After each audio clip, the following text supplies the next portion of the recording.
오늘 새벽 우리에게 주신 하나님의 말씀은 시편 107편입니다. 구약성경 882면입니다. 여호와께 감사하라. 그는 선하시며 그 인자하심이 영원함이로다. 여호와의 속량을 받은 자들은 이같이 말할지어다.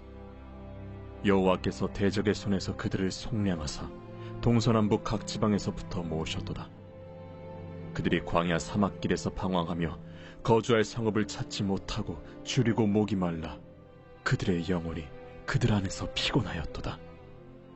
이에 그들이 근심 중에 여호와께 부르짖음에 그들의 고통에서 건지시고 또 바른 길로 인도하사 거주할 성읍에 이르게 하셨도다. 여호와의 인자하심과 인생에게 행하신 기적으로 말미암아 그를 찬송할지로다. 그가 사모하는 영혼에게 만족을 주시며 줄인 영혼에게 좋은 것으로 채워주심이로다. 사람이 흑암과 사망의 그늘에 앉으며 곤고와 쇠사슬에 매임은 하나님의 말씀을 거역하며 지존자의 뜻을 멸시함이라. 그러므로 그가 고통을 주어 그들의 마음을 겸손하게 하셨으니 그들이 엎드려져도 돕는 자가 없었도다. 이에 그들이 그 환난 중에 여호와께 부르짖음에 그들의 고통에서 구원하시되 흑암과 사망의 그늘에서 인도하여 내시고 그들의 얽어맨 줄을 끊으셨도다. 여호와의 인자하심과 인생에게 행하신 기적으로 말미암아 그를 찬송할지로다. 그가 논문을 깨뜨리시며 쇠빗장을 꺾으셨음이로다. 미련한 자들은 그들의 죄악의 길을 따르고 그들의 악을 범하기 때문에 고난을 받아 그들은 그들의 모든 음식물을 싫어하게 되어 사망의 문에 이르렀도다. 이에 그들이 그들의 고통 때문에 여호와께 부르짖음에 그가 그들의 고통에서 그들을 구원하시되 그가 그의 말씀을 보내어 그들을 고치시고 위험한 지경에서 건지시는도다. 여호와의 인자하심과 인생에게 행하신 기적으로 말미암아 그를 찬송할지로다. 감사제를 드리며 노래하여 그가 행하신 일을 선포할지로다. 배들을 바다에 띄우며 큰 물에서 일을 하는 자는 여호와께서 행하신 일들과 그의 기이한 일들을 깊은 바다에서 보나니 여호와께서 명령하신즉 광풍이 일어나 바다 물결을 일으키는도다. 그들이 하늘로 솟구쳤다가 깊은 곳으로 내려가나니 그 위험 때문에 그들의 영혼이 녹는도다. 그들이 이리저리 구르며 취한 자같이 비틀거리니 그들의 모든 지각이 혼돈 속에 빠지는도다. 이에 그들이 그들의 고통 때문에 여호와께 부르짖음에 그가 그들의 고통에서 그들을 인도하여 내시고 광풍을 고요하게 하사 물결도 잔잔하게 하시는도다. 그들이 평온함으로 말미암아 기뻐하는 중에 여호와께서 그들이 바라는 항구로 인도하시는도다. 여호와의 인자하심과 인생에게 행하신 기적으로 말미암아 그를 찬송할지로다. 백성의 모임에서 그를 높이며 장로들의 자리에서 그를 찬송할지로다. 여호와께서는 강이 변하여 광야가 되게 하시며 샘이 변하여 마른 땅이 되게 하시며 그 주민의 악으로 말미암아 옥토가 변하여 염전이 되게 하시며 또 광야가 변하여 못이 되게 하시며 마른 땅이 변하여 샘물이 되게 하시고 줄인 자들로 거기에 살게 하사 그들이 거주할 성읍을 준비하게 하시고 밭에 파종하며 포도원을 재배하여 풍성한 소출을 거두게 하시며 또 복을 주사 그들이 크게 번성하게 하시고 그의 가축이 감소하지 아니하게 하실지라도 다시 압박과 재난과 우환을 통하여 그들의 수를 줄이시며 낮추시는도다. 여호와께서 고관들에게는 능력을 쏟아부으시고 길없는 황야에서 유리하게 하시나 궁핍한 자는 그의 고통으로부터 건져주시고 그의 가족을 양떼같이 지켜주시나니 정직한 자는 보고 기뻐하며 모든 사악한 자는 자기 입을 봉하리로다. 지혜 있는 자들은 이러한 일들을 지켜보고 여호와의 인자하심을 깨달으리로다. 이 새벽에도 하나님의 말씀의 은혜가 함께하기를 축복합니다. 오늘 이 시편 107편은 시편 5권의 시작을 알리는 시입니다. 시편이 총 5권으로 되어 있는데 이 시편 5권 107편부터 마지막 150편까지 가장 긴 권으로 되어 있습니다. 시편 처음에 시작할 때 아마 벌써 몇 개월 전이라서 기억을 못 하시겠지만 시편 전체는 시편 1편이 전체 시편의 주제이면서 시편을 이끌어가게 됩니다. 악인과 의인의 비교가 시편 1편에 나오죠. 재미있는 것은 시편 1편에 지혜 문학에서 제일 중요하게 여기는 의인과 악인을 비교하면서 의인이 어떻게 살아갈 것인가를 강조하기도 하지만 의인들이 살아가기에 정말 힘들어서 시편 1권과 2권에 보면 비통과 애통의 시가 참 많습니다. 하나님, 이런 일이 왜 벌어지고 있습니까? 너무 속상합니다. 하면서 하나님께 하소연하는 시들로 가득 차 있습니다. 근데 이 시편 5권에 가면 우리가 어제 이제 4권 마지막도 보았는데요. 5권에 딱 들어서면 예배하는 시가 또 찬양하는 시가 이렇게 많이 등장합니다. 시편 중에 5권에 가장 많이 이루고 있는 시가 바로 예배하러 올라가는 시, 또 하나님께 찬양 드리는 시입니다. 그래서 시편 전체 내용을 보면 이렇게 구성이 되어 있습니다. 처음에는 하나님께 하소연하고 안타까워하고 힘들어하면서 애통해 하는데 마지막 권에 가면 하나님을 찬양하는 내용으로 바뀌게 됩니다. 이 시편들 애통시를 보면 처음에는 하나님께 탄원하고 기도하고 힘들어하지만 마지막에는 찬양으로 끝나는 것처럼 시편 전체 구조도 그렇게 되어 있습니다. 즉 우리에게 어떻게 기도하라는 것일까요? 기도의 자리에 나와서 처음에는 하나님께 부르짖고 애통하는 거 다 토로하지만 마지막에는 찬양으로 기도를 끝내라는 것, 그 의미도 있습니다. 하나님께서 우리의 기도를 들으시고 응답하시기 때문에 처음에는 내 속상한 거 다 토로하지만 마지막엔 하나님 그럼에도 불구하고 분명히 들어주실 줄 믿습니다. 그래서 오늘 시편 이 5권에는 하나님께 올라가면서 예배하는 시들로 가득 차 있다는 것을 기억해 두시면 맞아. 이 하나님께서 분명히 이렇게 우리 기도 들어주시는구나. 이렇게 이해를 하시면 됩니다. 이 오늘 시편은 어제 시편과 조금 다른 내용입니다. 어제 시편은 4권을 마무리하면서 106편에는 우리의 죄악에 대해서 5가지로 회개하는 내용이 중간에 나왔습니다. 처음엔 하나님께 찬양하고 감사를 드렸지만 중간부터는 5가지의 죄악에 대해서 기도를 하는 내용이 나왔는데요. 출애굽 때, 그리고 광야 시절 때, 그리고 가나안 시절, 나라의 쇠퇴기, 포로기까지 우리 선조들의 모습을 보면 계속해서 하나님께서 인도하셨음에도 불구하고 왜 이렇게 죄악으로 가득 찼을까? 하나님께 철저하게 회개하는 내용이 어제 시편 106편의 내용이었습니다. 지금도 여전히 반복되어서 잘못하는 것을 하나님께 기도하며 하나님 이거 회복시켜 주십시오 하는 바로 이 기도로 마무리를 했다면 오늘 시는 좀 반대입니다. 똑같이 옛날 일을 회상하기는 하나 하나님 그때마다 하나님께서 은혜 주셔서 우리가 이렇게 살아갈 수 있습니다. 회복시켜 주셔서 감사합니다라는 고백입니다. 똑같은 역사를 두고 기도를 하긴 하는데 한 번은 죄악에 대해서 회개하는 기도를 드리고 있다면 오늘 이 시편은 하나님 그 죄악 속에 있었음에도 불구하고 구원해 주셔서 감사합니다. 하나님께서 참으시고 우리에게 은혜 베풀어 주셔서 감사합니다라는 고백이 담겨져 있습니다. 그래서 오늘 시편의 내용을 쭉 볼 때 이 시는 포로기 이후에 기록되었겠구나라고 학자들은 생각을 합니다. 그러면 어떻게 5번에 걸쳐서 이야기를 하는가 하면 4절에서 9절까지는 사막에서 방황했음에도 불구하고 건져주신 하나님, 또 10절에서 16절까지는 말씀을 거역했음에도 불구하고 우리를 구원해 주신 하나님, 또 17절에서 22절까지는 미련한 자의 범죄와 죄악을 용서하신 하나님, 또 32절까지는 위험에 처하여 심령이 높고 혼돈된 자들을 그 여전히 구원하신 하나님, 마지막에는 마음대로 우리 인생을 살아간다고 했는데도 우리를 다스리신 하나님, 우리가 찬양합니다 라고 하면서 마지막에는 5번에 걸쳐서 이렇게 찬양을 하고 있습니다. 오늘 이 시편의 전체 내용을 다 다루기에는 너무 기니까요. 오늘은 세 번째, 미련한 자의 범죄와 죄악을 사하시는 하나님에 대해서 17절에서 22절까지 좀 집중해서 보려고 합니다. 하나님께서 우리를 구원하실 때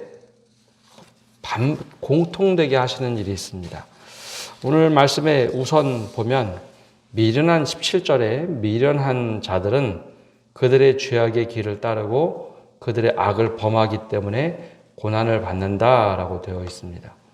근데 이 앞에 보면 미련한 자들이 어떠한 모습으로 살아갔는지 10절부터 16절까지 나오는데 그들의 공통점은 말씀을 거역한 자들입니다. 말씀을 거역한 자들을 성경에서는 미련한 자라고 부릅니다. 이 미련한 자 그러면 어리석은 자 그렇게도 해석할 수 있지만 하나님 자리에 자신들이 가서 하나님이 없는 것처럼 행동하는 사람을 잠언이나 성경에서는 미련한 자다라고 얘기합니다. 그럼 미련한 자들이 잘 될까요? 아니면 잘 안 될까요? 성경에는 역설들이 굉장히 많은데요. 지금도 마찬가지고요. 하나님의 자리를 꿰차고 있는 사람들 혹은 하나님의 자리에 대신해서 사람이 군림을 할 때 얼핏 보기에는 그들이 잘 되는 것처럼 보여집니다. 실제로 우리의 현실의 눈으로 보면 그들이 잘 되는 것처럼 보입니다. 이 성경의 시대뿐만 아니라 지금 시대도 자본주의 시대고 자기 PR을 열심히 해야 되는 시대를 보면 그런 사람들이 잘 되는 것처럼 보입니다. 근데 여기서 미련한 자라고 얘기한 것은 어리석은 자만을 얘기한 것이 아니라 성경적인 관점입니다. 신앙적인 관점. 즉 하나님을 대적하고 속이려고 하는 사람들. 그래서 똑같은 지혜의 문서인 잠언에는 지혜로운 자와 그리고 어리석은 자, 미련한 자를 계속해서 대조를 하며 이야기합니다. 예컨대 이렇게 말을 하죠. 지혜로운 자의 재물은 그의 면류관이요 미련한 자의 소유는 다만 미련한 것이니라. 아무리 재물을 가지고 있어도 그 사람 미련한 자는 그냥 재물인 거 거기 더 이상도 아니고 더 이하도 아니지만 지혜로운 자가 재물을 가지고 있으면 그의 면류관이다. 또 지혜로운 자와 동행하면 지혜를 얻지만 미련한 자와 사귀면 해를 받느니라. 지혜 있는 자의 혀는 지식을 선히 베풀고 미련한 자의 입은 미련한 것을 쏟느니라. 그래서 이 성경에서 말하는 미련한 자와 지혜로운 자는 시편 1편에 나오는 의인과 악인의 비교할 때 그 악인의 모습으로 살아가는 자를 미련한 자다라고 이야기합니다. 그래서 잠언에서도 반복적으로 하는 말은 하나님이 없다라고 말하는 자가 미련한 자다. 이게 하나님을 안 믿는 사람을 얘기하는 것이 아닙니다. 하나님을 믿지만 하나님이 없는 것처럼 행동하는 사람을 미련한 자다. 그래서 오늘 말씀에 무엇이라고 하는가 하면 미련한 자가 결국은 곤란을 당할 것이다 라고 말을 합니다. 그 이야기가 17절 마지막에 나오죠. 미련한 자들은 그들의 죄악의 길을 따르고 그들의 악을 범하기 때문에 고난을 받는다. 이 고난을 받는다라는 말이 아주 독특하게 히브리어에 적혀 있습니다. 고난을 받는다 그러면 다른 사람이 그를 고난에 빠뜨린다라고 생각을 하지만 이 히브리어에는 어떻게 기록되어 있는가 하면 자기가 하는 행동으로 인해서 스스로 고난을 당하도록 만든다라는 말이 이 표현입니다. 좀 어려운 표현으로 죄기적 동사라고 하는데요. 자기가 한 행동 때문에 결국은 스스로 함정을 파서 자기가 고난을 당한다라는 표현으로 되어 있습니다. 근데 이 시제도 되게 독특한데요. 우리 한글에는 그런 표현이 없는데 예전에 했던 일을 뻔히 아는데 미완료 동사를 써서 그때도 이거 잘못해서 함정에 빠졌는데 여전히 잘못해서 스스로 고난에 반복해서 빠진다라는 이야기입니다. 무슨 이야기인가 하면 자기가 뿌려놓은 씨앗을 자기가 거두게 되는데, 이거 그때도 잘못했는데, 잘못해서 내가 부끄러움을 당했는데 지금도 또 부끄러움을 당하도록 스스로 고난에 빠진다라는 이야기입니다. 그래서 결국 그 사람들이 어떻게 되는가 하면 18절에 그들은 그들의 모든 음식을 싫어하게 되어 사망의 문에 이르렀도다. 이게 얼핏 보면 이게 이해가 되지 않는 표현이죠. 자꾸 거듭되는 잘못에 반복되다 보니까 스스로 음식 맛을 잃어버린 겁니다. 가끔 그러죠. 너무 힘들고 속상하면 밥맛을 모르겠네. 그런 인생이 되어버린 거죠. 스스로 음식 맛을 잃어버려서 음식물을 입에 대도 삼키지 못하는 상황이 되어버렸구나. 그래서 사망의 문 앞에 이르는 상황에 처할 것이다. 기도자는 이 모습을 어디에서 보았을까요? 어제 시편 106편에서 보았던 겁니다. 선조들이 이거 그렇게 하면 안 되는데 잘못된 일을 계속해서 똑같이 반복해서 하다 보니 하나님께서 결국은 나라를 패망하게 만드셨던 그 모습을 그대로 이렇게 표현하고 있습니다. 근데 미련한 자와 지혜로운 자의 가장 큰 차이가 있는데요. 하나님께서 그 모습을 보시고 이 미련한 자임에도 불구하고 하나님께 부르짖으니 하나님께서 그들을 고쳐주십니다.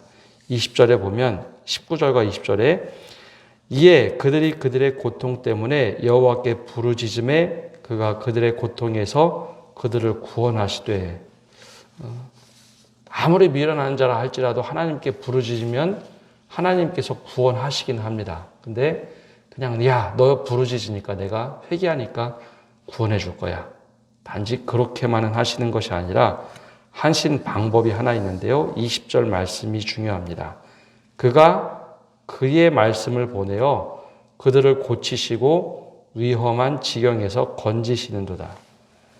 말씀을 보내셔요. 처음에 말씀드린 것처럼 지혜로운 자와 미련한 자의 큰 차이는 하나님의 말씀대로 살고 있느냐, 하나님의 뜻을 거절하면서 살아가느냐, 바로 지혜로운 자와 미련한 자의 큰 차이인데요. 하나님께서 그들을 구원하실 때는 다시 말씀을 보내십니다.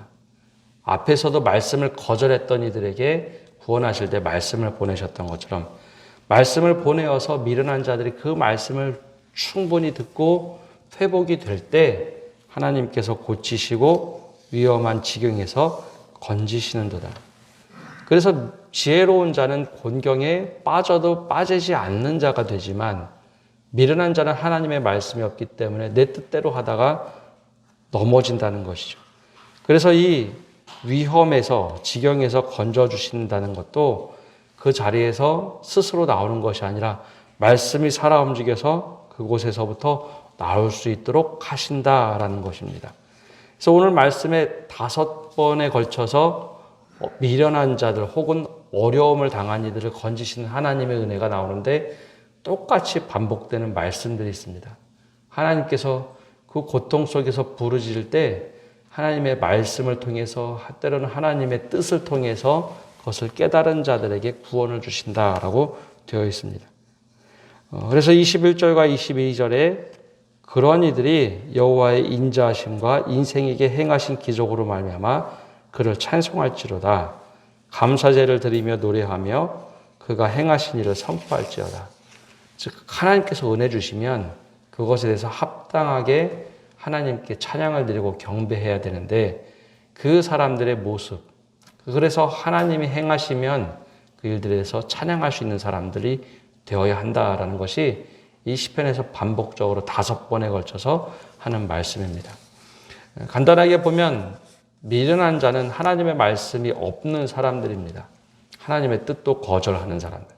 그러나 그들이 하나님께 부르짖고 다시 돌이킬 때 말씀을 주실 때 그 말씀을 붙잡으면 하나님께서 고치시고 회복시키시고 위험한 지경에서 건지신다는 것.